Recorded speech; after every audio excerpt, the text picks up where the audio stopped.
measurement, n equal 10 measurements.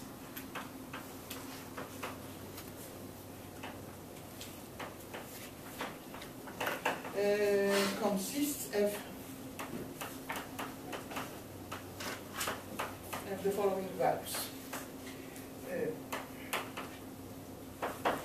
So we have basically, simply speaking, 10 numbers, and they are 5, 2, 3, 6, 1, 2, 4.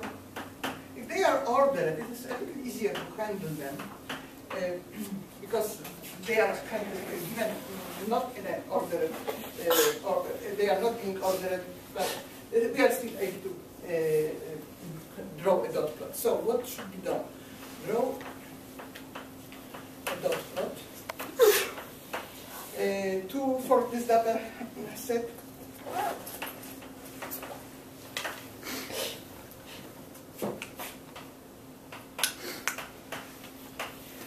And answer this question. And are these